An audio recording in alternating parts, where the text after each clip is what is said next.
Okay, so I'm gonna be presenting Sylve on behalf of Alchemilla. So I'm Hazen from India, and then we are a small startup focusing on a lot of different solutions, mostly involving IT infra and software, hardware, all kinds of stuff. We'll talk a little bit more about that, and then let's have a brief look at the agenda here. So we'll go into a little bit of a background for my company as well as Sylve, and then a little bit of an introduction to Sylve, and then the architecture and the technology we use to make it possible. A short little live demo, and also some roadmap, and work on what we would work on the future, and then we'll take some questions. And another thing, like if you guys want to, you can stop me at any point, ask me questions. I really like that. So yeah. And now coming to our background, so we mostly work with customers who really want like full blown solutions, mostly like hospitals, schools, universities. We're not that IT-esque, I would say. So we have deployed a lot of VMs on VMware, Proxmox mainly, and we also work on a lot of embedded systems. And most of our focus is on unifying a lot of different technologies together. And you'll see that pattern repeated in Sylve as well.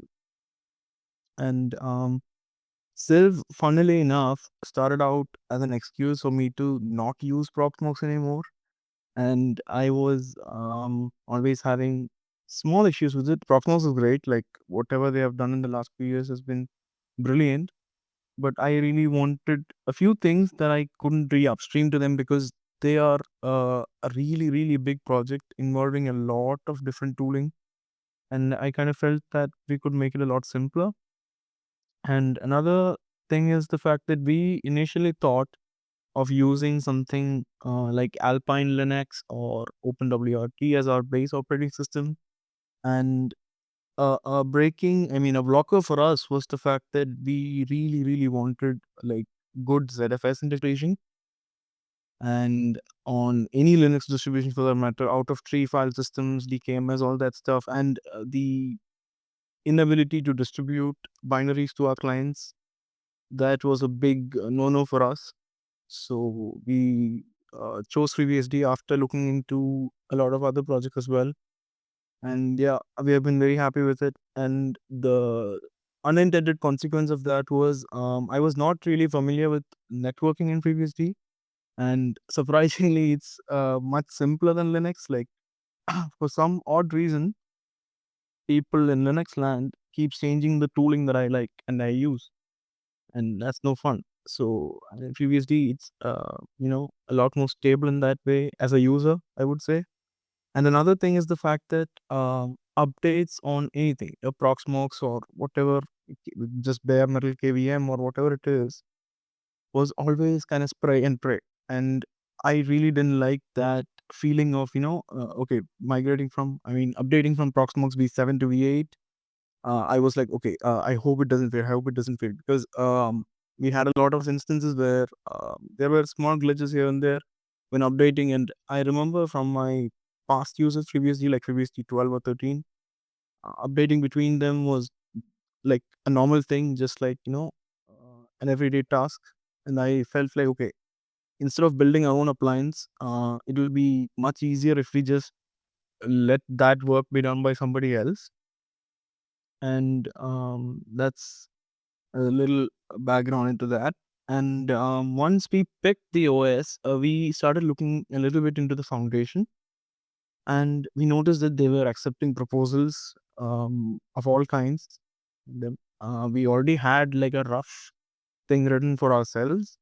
So what we did is we they have excellent documentation on how to submit proposals as well. So we kind of uh, took our proposal, put it into that format, and sent it to them, and they were really great to work with. And they enthusiastically said yes, and we've been hacking away ever since. So that's a little bit of a background. And now let's come to the introduction to Sylve. Now, there was a small mistake that I made in the inception of the project, I primarily called it a manager for Beehive jails in ZFS. And now it is kind of a misnomer, I would say, because when we were building these things like PM life cycles, jail life cycles, ZFS life cycles, all these things, the problem was the fact that we needed a lot of tools that the user can use without going into typing in their own terminal commands. Like, they should be able to do everything from this one UI. So then we kind of had to implement, a nice little file explorer for the user, Samba shares so that they can set up shares to download PM images or whatever it is, or mount those Samba shares on VMs inside. Like, I used to do that a lot with Proxmox, and installing Samba on Proxmox's host was, always a battle. And then I wanted a web terminal so that I can connect from anywhere in any laptop, in any case, without having to, travel with my SSH keys. And then clustering was something that we planned for the very far future. But I kind of felt like if I wanted to really kind of dog food this in our company, we really need it because we use that a lot on Proxmox. We don't do much live migration, which is a boon. We do all the HA workloads on Postgres or something like that, or CouchDB, and so we don't really mind that at the moment. And that's that. And an unintended consequence of that was the fact that we are now able to sync configuration between servers, which I'll show in the demo. And we also get a nice single pane of glass interface so that you can. There's a multi-master approach here.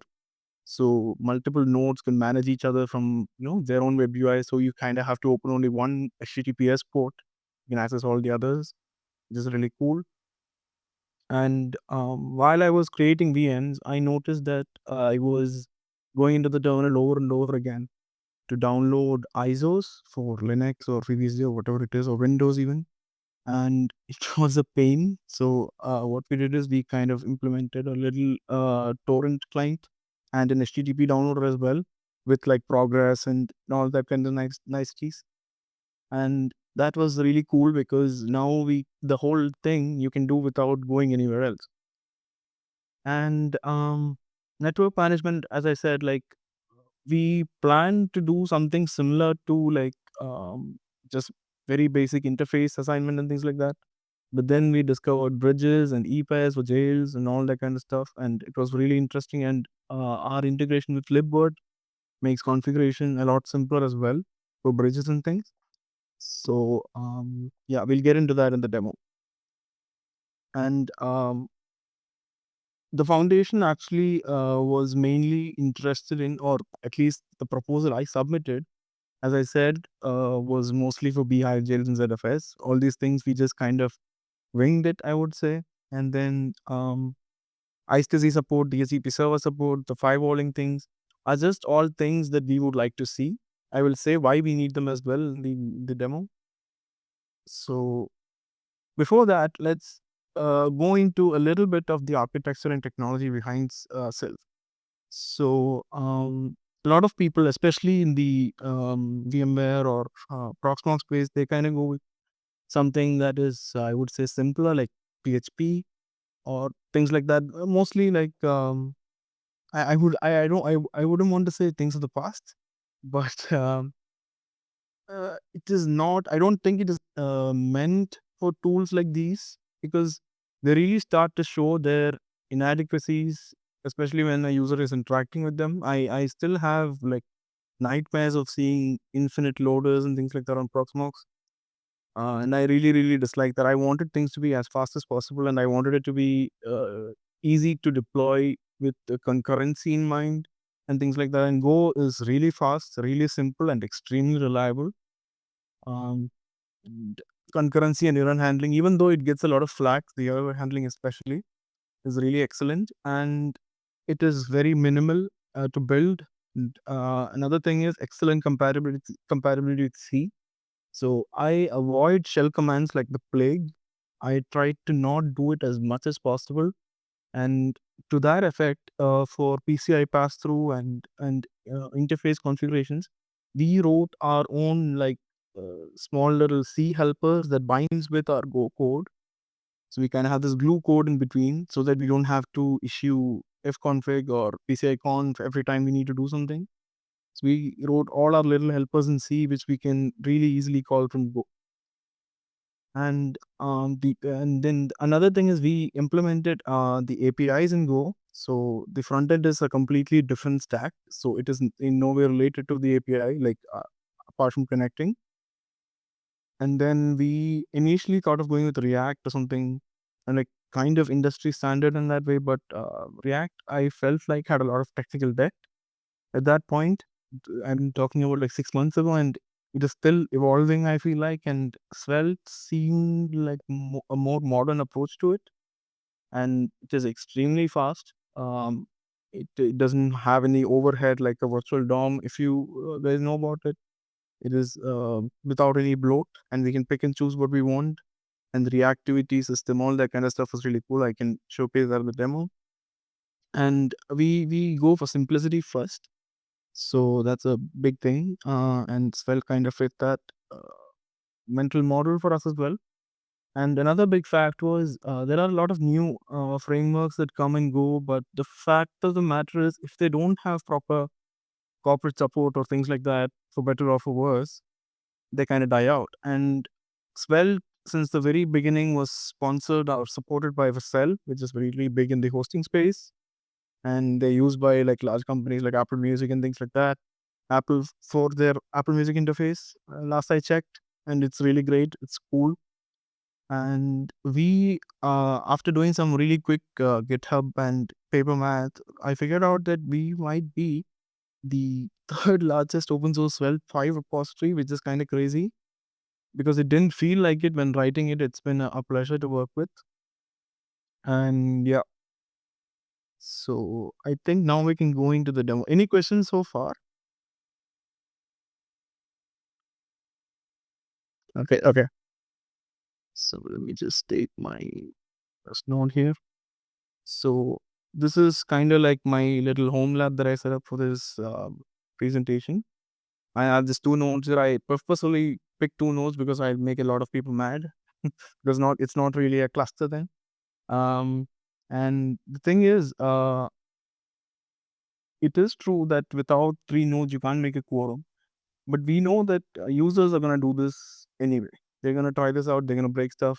So I figured like I always do this thing where I do the mistakes like how a user would, and then kind of work around it. So now it's really simple. Even if you mess it up really bad, even if a node goes down, it is easy to recover from because we kind of dog fooded that and made it work. So now we have two nodes here. One of them is Loki, and the other one is Sylve from the TV show. So let's go over the interface one by one. So this is the dashboard. Like we source all our information from either CTL commands or ioctls or something like that. As I said, some C glue code is there to interact with the operating system. And the best example of that is interfaces. So all the interfaces you see here are there on my system. And we don't pull that from fconfig or anything like that. We use libraries that are meant for fconfig, but not anything else. No shell commands here. So it's really fast. I can update this like every second or something like that. And I can see like what flags are on this device, all this stuff. You can just pull it directly from there, from the glue code. And then I really liked how VM Beehive, which is very popular in the space, managed networking for VMs and not VMs. And they had this switches thing.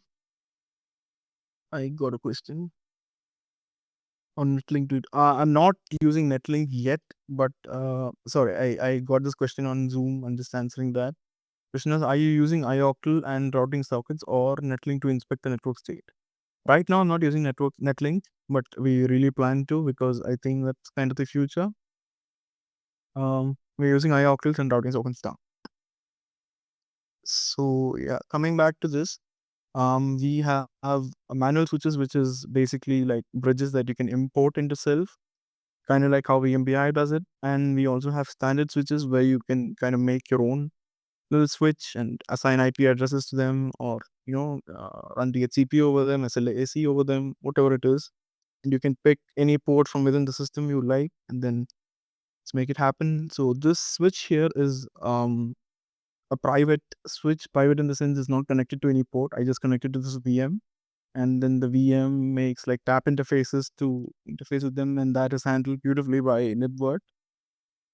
And yeah, that's about it for switches right now. I'm planning on adding bonds and things like that, kind of like how Proxmox does it, because we have some customers who use like LACP and LAGG and things like that. So I kind of don't want them to go into terminals and set up a bridge there and then come back here and import it here. It's not our style of doing things. So that would be something that we would work on. And yeah, and the objects here is for not doing the same thing multiple times. Like I really liked how aliases worked in pfSense, and it's like define once, use everywhere, and I really like that concept. So what I did was, since we will have a firewall and traffic rules and all that kind of stuff, I figured we could have something similar to that, something simpler as well. So you can define MAC addresses here, you can define networks here, subnets here, you can define hosts here, and you can use this throughout the application. And when you change it here, it automatically updates everywhere else. So if I set up a MAC address here and I change it here, if I'm using it in two different jails, uh, hopefully one of them is not running when the other one is. It'll just change magically, like without you having to go there and change it as well. Which is something that I faced over and over again as an issue on Proxmox, because they have text input fields everywhere, and then I kind of have to remember what I gave in the other place so that this doesn't break. That's one thing. And yeah, so that's a little bit into the networking. There's a lot more stuff going on underneath, and now I think we can go into storage. So this is the Explorer I was talking about. So this is like because I wanted to see some config files that I changed. So if I go here into Sylve, I can download my license file or anything like that, and it just works. It's not that complicated because we don't have like multiple select here working right now, but you really want to download, copy, paste, delete, all that simple functions to work, right? Because I don't want to, again, I don't want to open an SFTP connection just to do like a simple download. So that's where this kind of came in.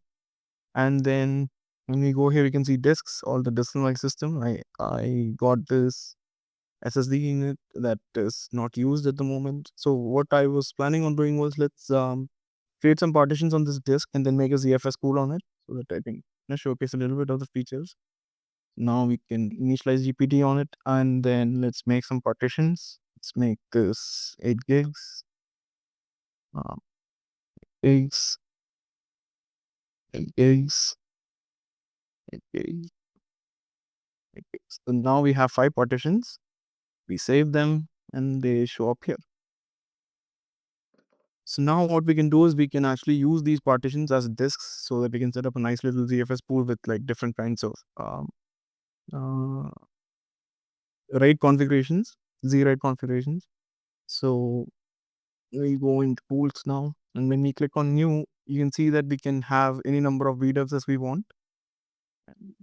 This is something that you can do on Proxmox, but it's not visual, so I always mess up in doing this. When creating pools, I always have to do it like 2 times, and this is nice. So before that, I forgot. So that's a nice little dashboard here. We'll probably add more graphs here, and since I have a lot of jails running here, and I enabled deduplication on the dataset or the pool, and all of these have very similar kind of base. I'm not using a different base for each of them, so it easily gets deduplicated, saves me a ton of space, which is kind of cool. And going back to pools, so if I drop, and let's assume these are disks for now because I don't have many disks. So if I put in 3 disks here, I automatically get a RAID Z option. If I remove one of them, I get a mirror option. Alone, I don't see the RAID Z anymore. And if I drop in, let's say 5 disks, I see RAID Z 2, 3, and I can make n-way mirrors out of it. And if I really wanted to, I can select spares here, and then I can select if I want them to auto replace and things like that. So let's just make this RAID Z. And you can see that the redundancy changes, and I click on each of them. The stripe, I get 24 gigs, which is right. Mirror, I get 8 gigs because it's an NVMe mirror. If I really wanted to. And let's call this Zag. Okay, it's a mirror. And let's not have spares now. And wait. So another thing here is, um, for ZFS, since we don't have access to libzfs, we kind of are forced to run shell commands. And the problem with that is that the output for some of the ZFS commands or zpool commands or zdb commands or whatever it is not really right. I would say they are doing some work on giving us JSON output and things like that, but I feel like it's never going to be as easy as, like how we do network interfaces. It has been rock solid because we get access to the libraries as is. Like heard it in the talk yesterday that Michael was talking about, and Jan as well. It is really cool to be able to interact with it directly, and I hope that is done in the future, because I would rewrite the funny thing is, I think we built the most feature complete ZFS library in Go. Like anybody can use it right now. It is actually a fork or something else, which was not really feature complete enough for us. So we built on top of that, and we added in a lot of features like disk replacement and things like that. And still, I wouldn't consider it really good because I really don't believe shell command outputs to an extent, but that's how everybody does it. That's how Proxmox does it. That's how we do it. That's how anybody who's working in ZFS does it at this point. And yeah, so that's that. And we can see nice little status here, and we can scrub the pool here. Since we don't have any data, it completed really quickly.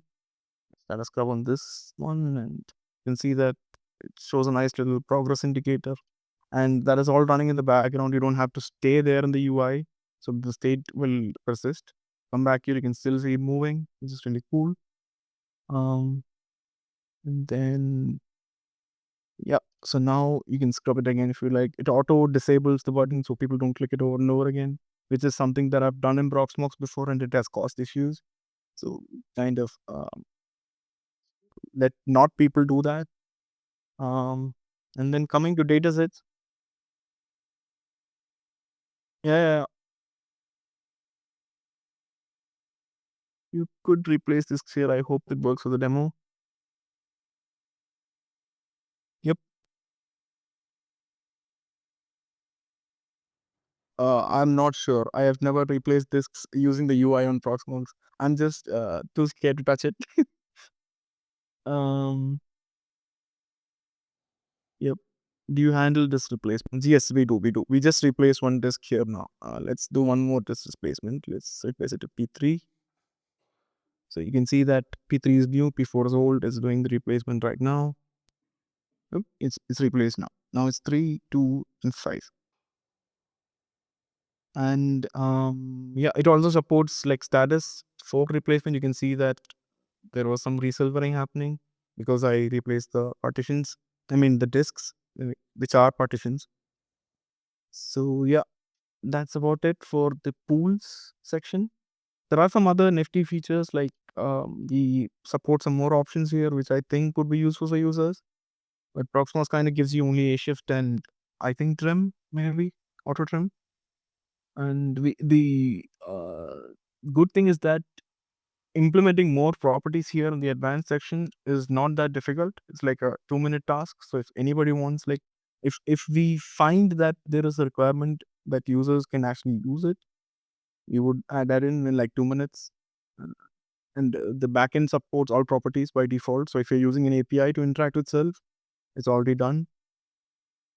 So that's that. And we come to file systems here. So this is what I really wanted from the beginning on Proxmox. So I wanted to see the hierarchy of each file systems. I wanted to be able to delete them if I wanted to multiple datasets at once. I want to be able to edit the properties of just one of them as a child, or I want to be able to edit the parent and then cascade those changes down, which ZFS already does. all these things. I really didn't want to access the file system, I mean the terminal to do that. And that's what we implemented here. And this is still incredibly fast, but not as fast as it could be if I had the libraries that I wanted to work with. Um, we have had users who had like thousands of snapshots and it loads in less than a second, less than 500 milliseconds, if I remember correctly. And they're very happy with it. And yeah, so this is my jails data set. So, and underneath I have all these data sets which I use here. We'll come to that. And then going to volumes, just like it file systems, you can create volumes on any pool that you like. Let's make one now. Let's call it Glacier. Let's give it 8 gigs. Oh, let's give it 4 gigs. I don't know. And we can select which volume mode you want. And we figured out in the calls that if you don't give dev here, FreeBSD kind of starts running some stuff on it, like, I don't know, statistics or things like that. And then we won't be able to access it from the VM, or it won't show up as a device that we can use. And we added this flag here. So, people can, it's auto selected because we assume that people are going to use this in VMs, but you can always change that there. And then metadata is only cached so that by default, so that, it doesn't cause issues with other file systems running within VMs. Just like simple, nice things that users don't really have to worry about. Then we create here and it just shows up. And we can flash an image to this volume that we just created. So I have OpenWRT downloaded here. So what I can do is, instead of like, OpenWRT is one of those operating systems where you don't have an installer, you just flash an image over a disk. And that is really nifty for us because there are a lot of distros that provide images, especially like Debian or Ubuntu or things like that. And flashing them is simple enough. Like, now it's flashed. Now I can use that as a disk in one of the VMs or wherever. And yeah, so that's it about pools, I think. And then, and another thing is we have encryption support in the UI. So Firefox is filling in my password here.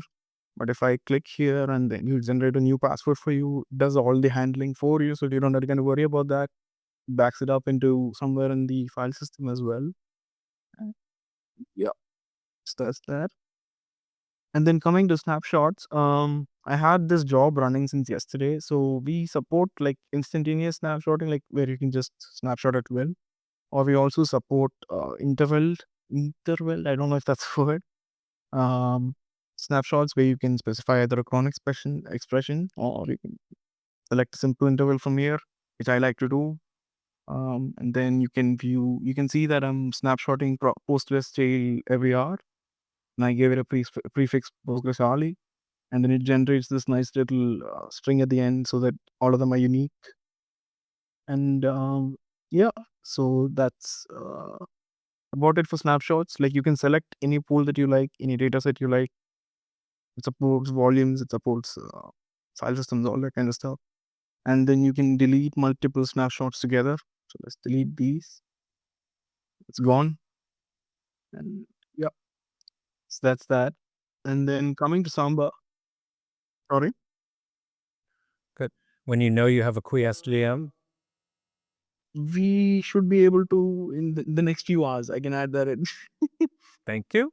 It's a nice little feature. Yeah. We should be able to do that. Yeah. There's no blockers for that. That's pretty simple. And all of these are running on their own little threads in Go, so it doesn't block the main application flow. So everything works as is. Since Go is multi-threaded and nothing blocks each other, it's a little bit racy, but nothing is ever blocked. And then coming to shares, we really wanted this feature because we use a lot of Samba for a lot of our clients, and most of them really only require like a few shares with a few users and a few data sets, a few directories. So here is something really, really simple. It's not like true NAS level or something like that, but it's there, and we can add groups into it, and we can even manage authentication here. So if you really want, I added myself as a user, and we also added in some nice little audit logs. And yeah, and this is using some VFS add-on, I think. And we can select which interfaces it binds on, so it's not that noisy. Samba is very noisy, but we can kind of restrict that to an extent. So yeah, I know most people are in this conference might be interested much into Samba, but it felt like it's really cool. And then what I talked about earlier, you have a nice little downloader here, so you can just paste in an HTTP URL or a magnet. And we don't use any external torrent downloaders or qBittorrent or anything like that. We implemented a small little client using another library, which runs its own a daemon inside of it, which lets us download uh, torrents, add trackers, all that kind of stuff. So that's that. Now I have two images downloaded here, and that's about it. And then coming to PCI pass-through, this is where I mentioned where we wrote some custom C code to interface with the operating system. So in this case, you can see that my USB bus is blue here. So what that means is I have taken it away from the host and I've prepared it for being passed through. So where I'm using this is in my OpenWRT VM. So I go here. If I get access to the terminal, yeah. Let's see, LS USB. You can see that there is a Realtek Bluetooth and Wi-Fi adapter. And if I do manual list, you can see that it works fine. And in the OpenWRT UI here, this is the VM that I'm running. You can see that that radio, that Wi-Fi radio shows up here, which is really cool. And pass-through works the same way across other devices as well, at least in the UI and the backend. Like in this case, we can see that there's an NVIDIA card being passed through, taken away from the host.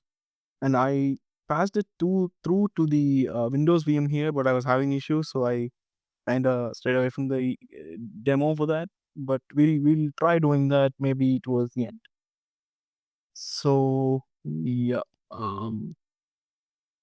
PCI pass through. Yeah, so this is really simple. It's really fast. If I wanted to disable it, I can just click here and to disable that. It'll take it away from the VM. If I try to do that now, it'll probably tell me that it's in use.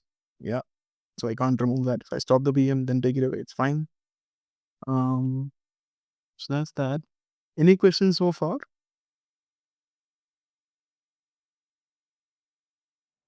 We do have a question. Yep.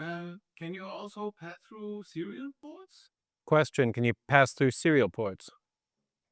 The thing is, we don't discriminate like what you're trying to pass through. If you actually wanted to, you can pass through the bridge or like the SATA device or whatever it is. It's up to you.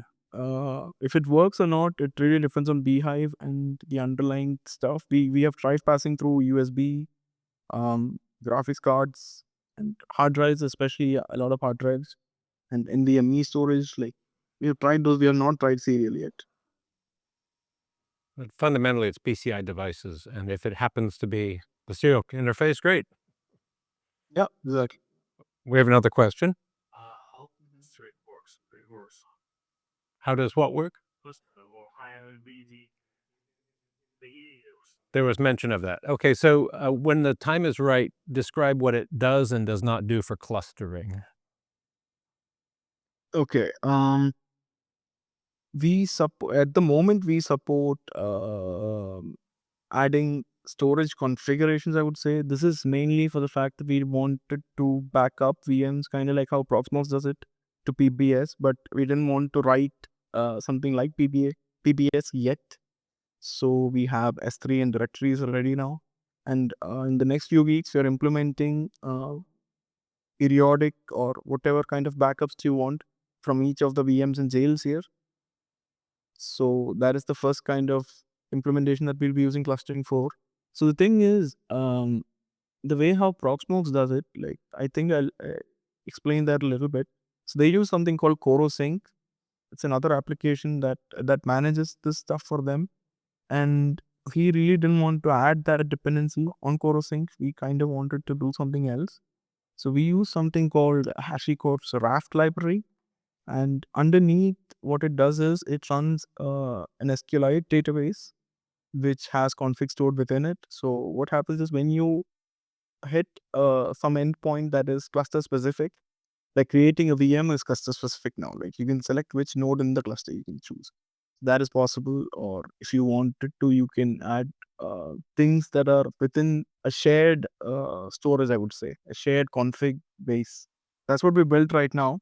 On top of that, you can build a lot of cool things. Like as I said, storage is a big thing because we kind of want to define it once, use anywhere, and then all the jobs, successes, failures, all that logs, we can store it cluster wide so it doesn't get lost if one of the nodes go down, and we don't have to manage them one by one in each of the nodes. And we're also planning on implementing cold migration using the cluster code that you already wrote. So code migration would work as in like the node discovers another one, it sends them basic configs for the VM, checks if everything is right there, and then ZFS sends the data set or the directory that the other person, the other node needs, and then kind of works on that. So that's where clusters would be used. And right now we implemented the bare bones stuff that we kind of need to make things like SPO, single pane of glass that you're seeing here, and config sharing work. I hope that answers your question. Yeah. Any other questions? Another question from the same gentleman. Yes. Is it production ready? Do you consider it production ready? Oh, at this moment, I wouldn't say so because we started work on this only like 4 months ago or 6 months ago, I feel. Yeah, 6 months ago. The clustering or Sylve in general? Oh, clustering, I think it's the last few weeks. Okay. So, yeah, I wouldn't say it's production ready. I would wait for the backup stuff to be implemented because we discovered a lot of bugs while we were implementing that in the clustering thing. We fixed all of that. So, I would say like maybe next month I would release the V0.0.1, which I would consider semi-production ready, where we would deploy it ourselves on some of our customers that are looking for VMware alternatives where they don't have much bells and whistles being used. Most of them are like single nodes. And another place that we were really pushing forward for is I might be going on a tangent here, but like I really wanted to mention this is like small little VMs that run on Hetzner and Vultr and places like that, because a lot of people, especially in India, they buy these cheap nodes and they kind of want to run Proxmox on it, which is really not going to work because Proxmox being Proxmox has a lot of different dependencies, and I don't blame them. They do a lot of stuff, but they really need something lightweight to run on these like 1 gig or 2 gig VMs, and that some of them don't even support nested virtualization. So jails kind of are perfect for it. LXCs are perfect for it too, but there is no easy way to manage LXCs alone with Proxmox, and I'm sure it won't run on a machine with a single gig RAM and half a vCPU. And they're targeting a lot of that base as well. So yeah, Did you I hope mention that they production ready in like a few months or like maybe November, I would say. As we reach ports at least by then, people can try it out. We will be confident in letting people trying it out.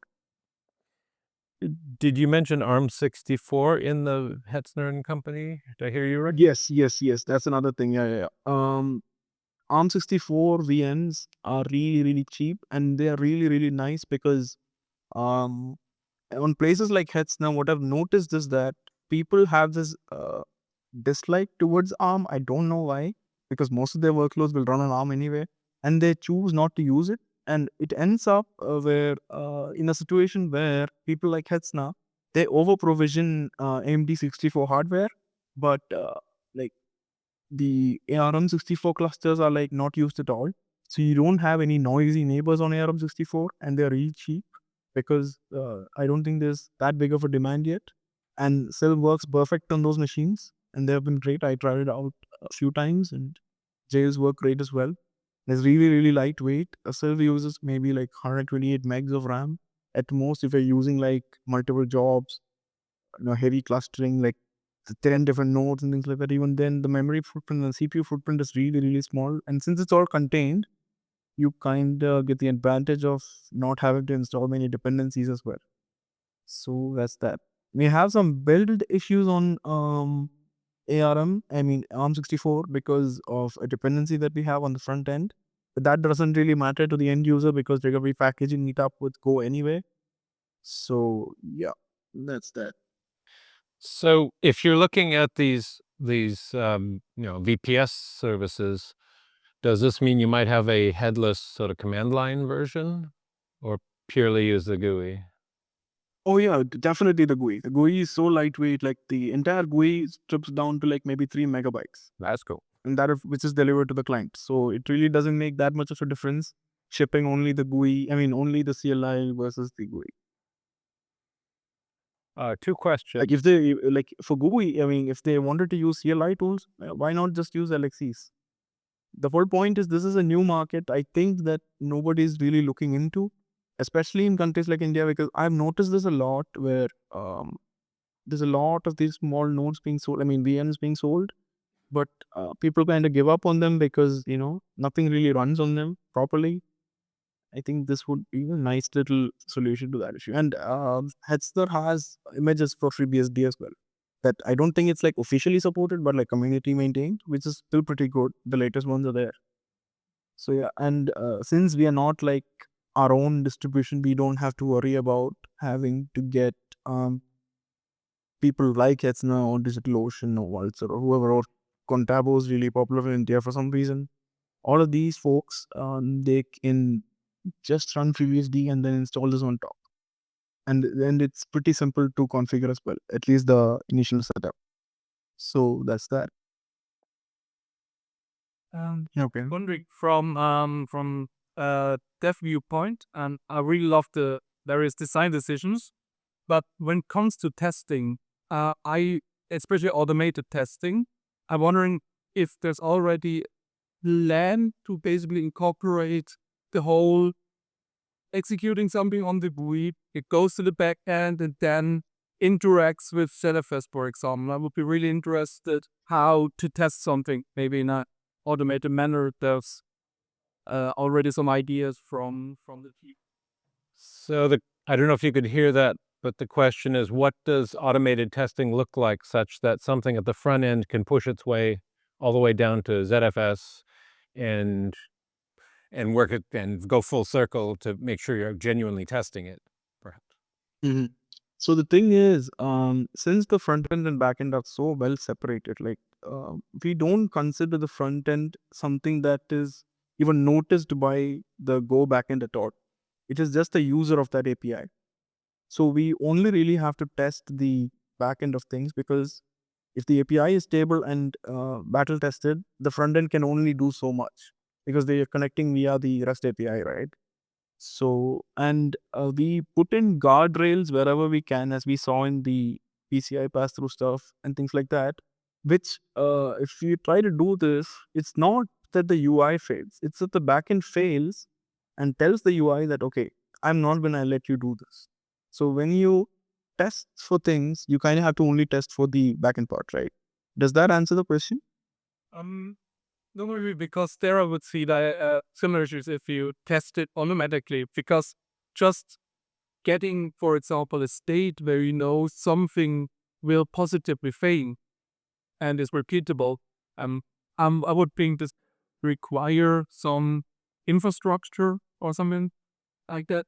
Maybe I also see it wrong, but I would just really love to get some insight into then how the tests are written, executed. What's your use case for the testing? What's your use case for testing? I'm going to ask the audience member. Method is mostly from a test dev perspective. I'm also interested for maybe something similar. I have a Go library that interacts with OS components, and I would like to automatically and repeatable test these and also test for no issues, for example. Okay, so he has a Go library that interfaces with OS components and, for example, wants to see what a known failure case looks like that can be reproduced, hopefully until it goes away.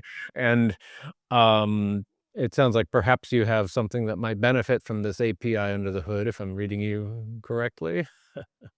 Just it's an interest of mine, and then we had really great project. I was thinking, oh, yeah, maybe they have something up their sleeves that would be interesting. Well, get in touch, join a call, jump on Discord.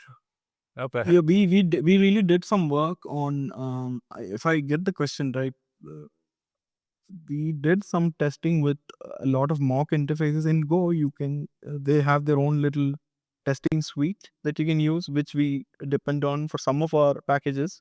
And what we do is we mock everything. We mock the outputs that we might get, the inputs that we might give. That's how we primarily do testing, and we have not done that much testing yet. So yeah, I would say if you're really looking into it, I would use just standard libraries for Go, and that has not failed us yet. And we have written a lot of tests in Go, like especially on embedded devices, like running OpenWRT and things like that, where you kind of are constrained, really constrained with like maybe 32 megabytes of RAM or 64 megabytes of RAM. And test there, even then, it's really fast and really nice. Even mocking things are pretty good.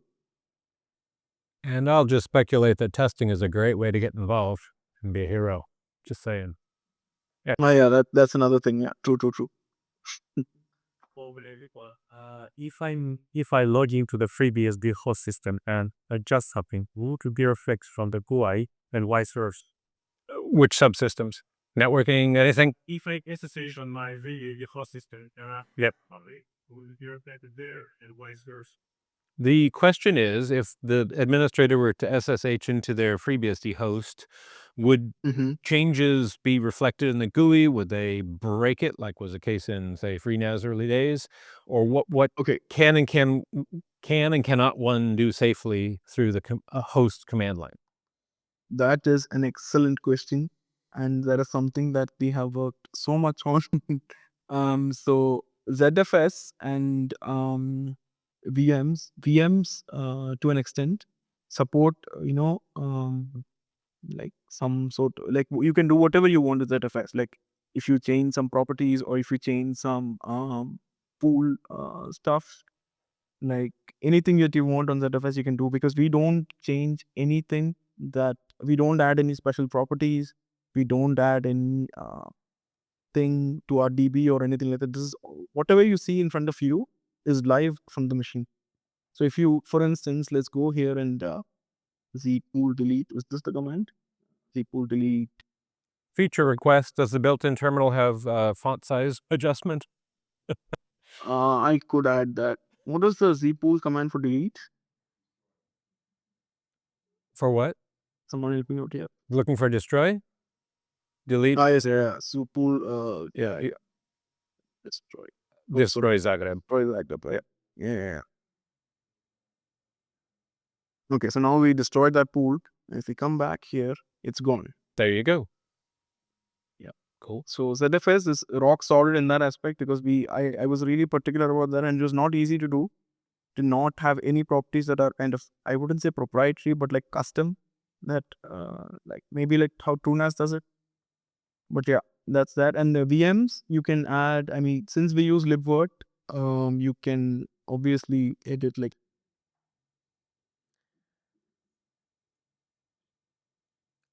And when you have a chance, tell us about libvirt, because it's been sort of ignored on FreeBSD because no one was consuming it. You're now consuming it, and the developer is now responding to your needs. It's pretty cool.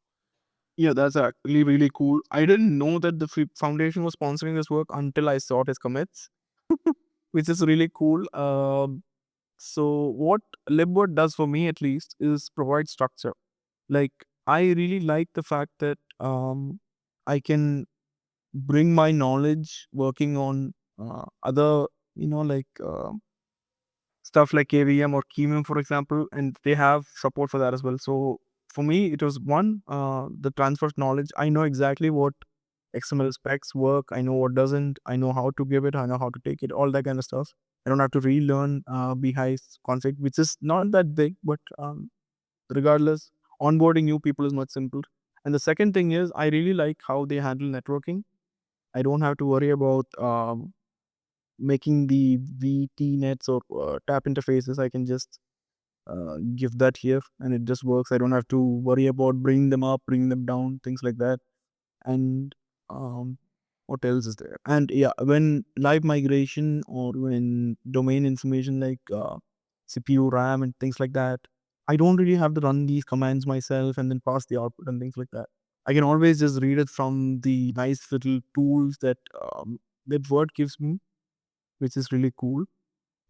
And yeah, and if I really wanted to, as you can see here, for this VM, I'm using ZVol with the Vertio block library. I mean, not library, the emulation type.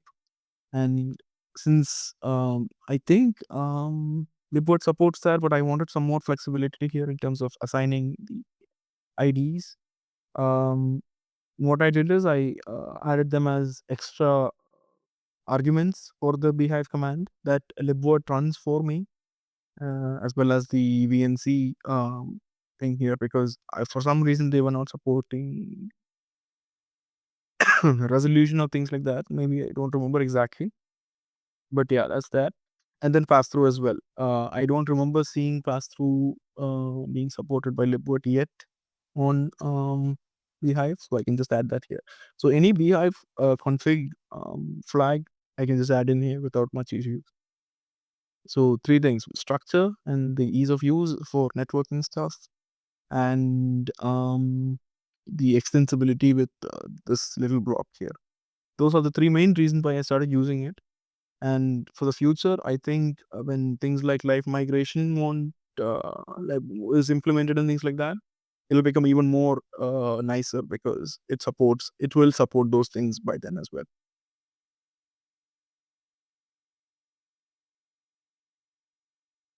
So yeah, okay. Yes, Sven. Such an amazing project. Best I see it. It's not a question. It's a thank you. Such an amazing project from Sven. No, thank you for that. Exactly Um, the correct direction. He calls it the correct direction. a lot of these things, like I wouldn't take credit for, like, is the UI. The UI has been heavily inspired by Proxmox because I really like it, and they have done some things right. But the things that I would take credit for is making things faster. Like everything is like instantaneous, like rating pools, pass throughs, all those kind of things. Because I really, from a user's perspective, they don't really care how it works underneath, especially like in the Formlab community. As long as it works, that's all good. So let's try. So now I think we can come to demoing some VM stuff and jail stuff. I have a Debian VM running here, which I flashed their cloud image on. Yep. And I forgot the password, so I can't log in. But yeah, it works fine. You can attach detached storage. You can attach detached PCI devices and things like that. And networking, you can have this VM attached to a switch. So there's kind of this mental model that is being made. If everybody knows what a layer 2 switch looks like, but most of the people don't really know what bridges are or what e-pairs are or what VTNet interfaces are or VNet interfaces. Nobody cares about that, but everybody knows about switches. So when I demoed this to a few of our customers, they were like, okay, oh, so you connect, they just immediately tell me, okay, so you connect the VM to a switch. It just makes sense to them, kind of like VMware or something like that. So, and we stole that proudly from VM Beehive, the idea at least, and then, worked on our own little implementation, and it works well. OpenWRT is using a manual switch called WAN, and it auto generates a MAC address for you. And we spend a lot of time working on MAC addresses because people like Hetzner don't really like it when you use MAC addresses that are not yours or assigned to you. So that's that. And when we come to the VM here, you can see that it is attached. This is my WAN network at home, and BR-WAN is the bridge that ETS0 is associated with. So it just gets an IP from my main router there, all working fine. And what we are implementing in the next few months is a DHCP server within each node. So what you could do is you can have a switch like this without any ports attached to it, and then attach this to your VM and run a DHCP server on the switch. So what happens is the bridge delegates an address to the VM, and then you can kind of do NAT rules within the UI. So you kind of get routed networking for free without having to run an extra VM or an extra jail, which comes into use in the resource constrained environments that I mentioned earlier, where you don't really want or need to run a whole blown firewall distribution like OPNsense or PFNs or whatever it is. You can kind of just do this because most of the people that I've come to know just use three rules in their firewall. One is maybe CrowdSec lists. Second one is NAT rules, and the third one is just bare minimum traffic rules.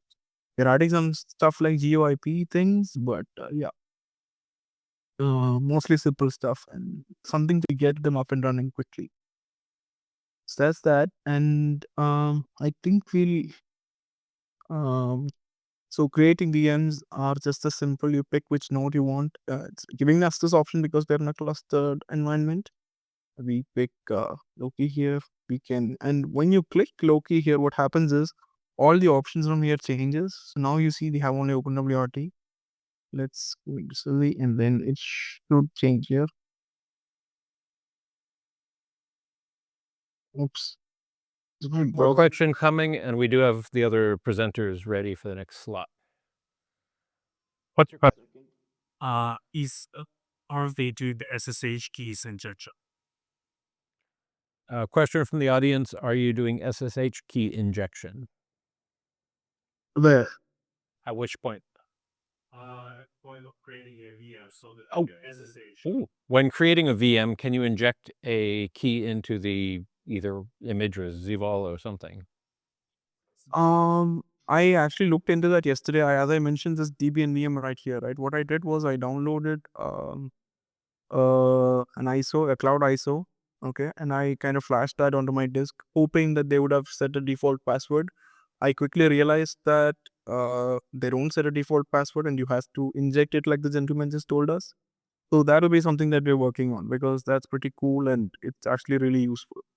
And Dave, you have That some will be probably some ideas? Yep.